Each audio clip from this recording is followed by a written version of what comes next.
తెలంగాణ మహిళా సంరక్షణ హక్కుల పరిరక్షణ కోసం మహిళా కమిషన్ పనిచేస్తుందని బీసీ సంక్షేమ శాఖ మంత్రి పొన్నం ప్రభాకర్ వెల్లడించారు. ప్రభుత్వ పక్షాన గద్వాల్ విజయలక్ష్మికి మంత్రులు పొన్నం ప్రభాకర్, వివేక్ వెంకటస్వామి హార్దిక శుభాకాంక్షలు తెలిపారు. విజయలక్ష్మి మహిళలకు రక్షణ కవచంలా అండగా నిలుస్తారని తెలిపారు. మహిళల సమస్యలు సక్రమంగా అర్థం చేసుకుని పరిష్కరిస్తారని ఆశాభావం వ్యక్తం చేశారు.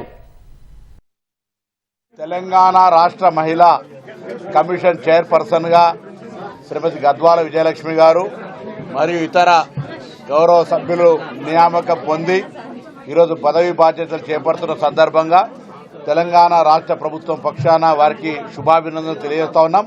మరి గద్వాల విజయలక్ష్మి గారు గతంలో మేయర్గా పనిచేసిన అనుభవము, కుటుంబ నేపథ్యము, క్రమశిక్షణతో మహిళల హక్కుల కోసం ప్రభుత్వం ద్వారా రావాల్సినటువంటి అనేక అంశాలను సాధించుకోవడంతో పాటుగా బాహ్య ప్రపంచంలో కూడా వారి హక్కులకు ఎక్కడ విఘాతం కలగకుండా చూసే విషయం లోపల మహిళా కమిషన్ ఒక రక్షక కోటలాగా కవచంలాగా ఉండాలని ప్రభుత్వం భావిస్తూ ఉంది.